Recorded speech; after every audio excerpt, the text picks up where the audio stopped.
Hello everyone, I'm Zingdad. I've recently been receiving many requests from some of you for information about how to raise your vibration into unity consciousness. For some of you, this has been about raising your awareness so as to become aware of our galactic neighbors. For many others of you, this was simply a desire to pursue your own spiritual growth. I'd like to address this question from my own perspective before getting out of the way and allowing Adamu to speak to the subject as well. Up to now, many of us have been aspiring towards positive polarity. This is also called service to other, or maybe even love and light consciousness. One of the reasons positive polarity is so attractive is that it allows us to put all the bad things in our lives outside of ourselves. We lump it all together over there in the dark ones, and then self-righteously judge these dark ones and hold ourselves above them, while we sit over here in the light and bake cupcakes for each other. But the only way we can successfully continue to hold this attitude is by being unwilling to look at the darkness inside of ourselves.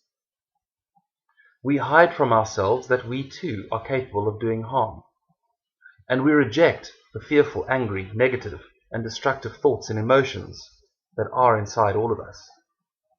We studiously ignore all the injuries we have caused to others and divorce from ourselves our own past, in this lifetime and past lifetimes, where we have caused others harm. Essentially, in order to maintain the illusion that we are only of the light, we work to split ourselves in two and then love only the one half while divorcing ourselves from the other half. All this so that we can pat ourselves on the back and tell ourselves how good we are, whilst judging others for how bad they are. Which is all quite seductive, isn't it? I know I was there too, and I still sometimes feel the urge to think like this. But I have been in duality long enough to see that thinking like this is not only a self-deception, but it is also self-destructive.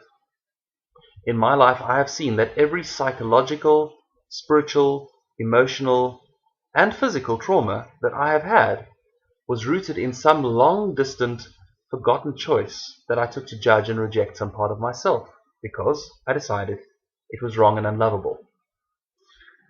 Deep meditation and past life regression has allowed me to see this. These practices have allowed me to find the many broken, hurt, and unloved fragments of my own psyche, and then to love them, heal them, and bring them back home to wholeness. In every instance, this has brought me profound healing. And this isn't only the case for me, of course. I have for some time now been offering a healing service that I call soul reintegration. And in offering this service to others, I've had the privilege to see exactly the same dynamic play out again and again with everyone that I have worked with. Deep-seated and often ancient choices and vows that are based in duality consciousness caused a fracture in the soul. That fracture remains with us and continues to bring us pain and discomfort until we are willing and able to release that decision and come to a new, more loving decision based in unity consciousness. When we do, true healing instantly begins. So, I come to a firm conclusion. Duality consciousness is hurting us and killing us. Splitting life up with a fictional divide between good and evil, right and wrong, lovable and unlovable, is a profoundly self-destructive thing to do. You can do it, but it will cost you. And since we live in a duality reality, this is something we have all been doing. But if we take a look around at us, at the mess we have made of our lives and our world, then there's no doubt we are paying the cost. Each of us personally are paying the cost in fear, anger, and pain. And our bodies are ill from it. And our relationships with loved ones are struggling from it. Our broader society is paying for it as well in the way we allow corporations to brutalize our planet and politicians to cause division and war between nations. This duality thinking is literally killing us and destroying our world. So, for myself, I have taken the choice to move from duality consciousness to unity consciousness. I've taken a good few steps in that direction, and I'm ecstatic to report that every move that I manage to make towards unity consciousness brings me greater peace, joy, healing, and wholeness. But more than that, I discover all kinds of amazing things about the way life works, and about how, in fact, we can all be powerful co-creators of the life we want to live, if we but wake up to that fact. This and so much more lies on the road to unity consciousness.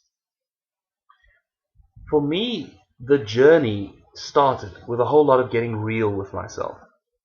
It meant unflinchingly looking at my own inner demons, and then owning them, loving them, healing them, and reintegrating them. I'm very far from done with this, but as I go, I begin to discover something amazing. What seemed to me like inner demons were actually just scared, hurt, lost parts of myself. And as I healed them and brought them back into the light of my own self-love, I discovered they were holding in their hands some of the most powerful jewels of my soul.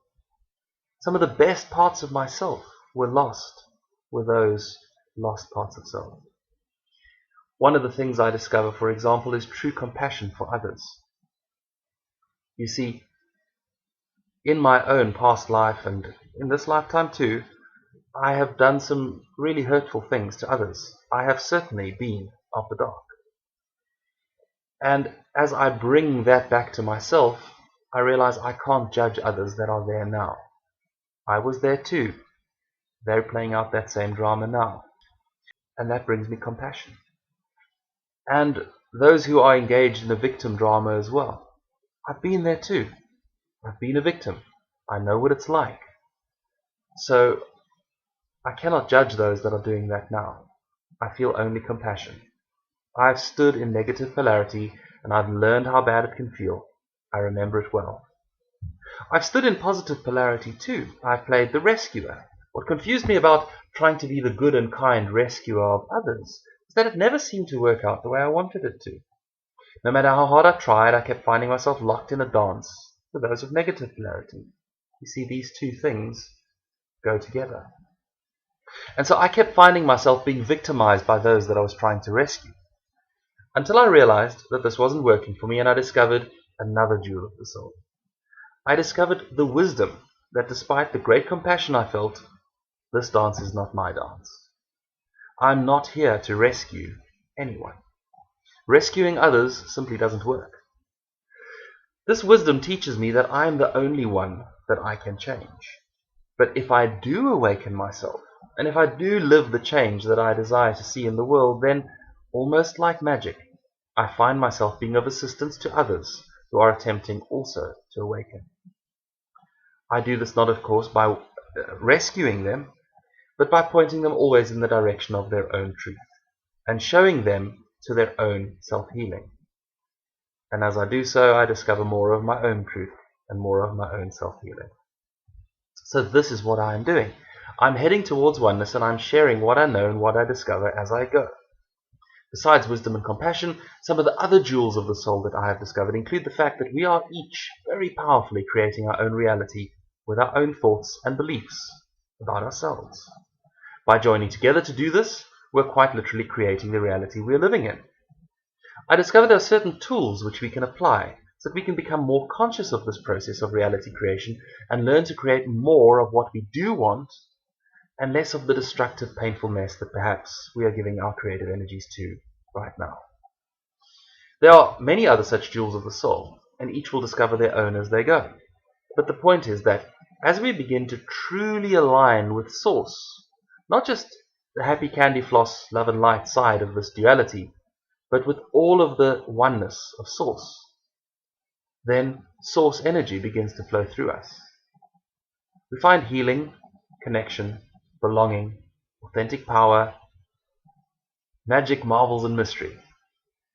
And this is the beginning of the journey home to oneness. Now I wanted to tell you all of this from my perspective, from the perspective of another human being right here with you on planet Earth. Though beings from higher dimensions might have much wisdom and truth to share, they can perhaps sometimes feel like they're a little removed from us who toil away down here on planet Earth. So I share with you a little of my own perspective before once again handing over to Adamu for his wisdom and teaching. In my next video, I'll be getting out of the way so that Adamu can share some practical advice on some specific things that we can do to raise our vibration into unity consciousness. If you haven't yet seen the other videos in the series, then I can recommend watching them in order, starting at the introductory video. They're available to view in proper sequence here on my website. The URL is on screen. If you'd like to keep up to date as follow-up videos to this one are released, then you're invited to subscribe to this YouTube channel, or you can take membership of my site at Zingdad.com. I look forward to sharing the journey home towards oneness with you. Thank you for watching. I'm Zingdad.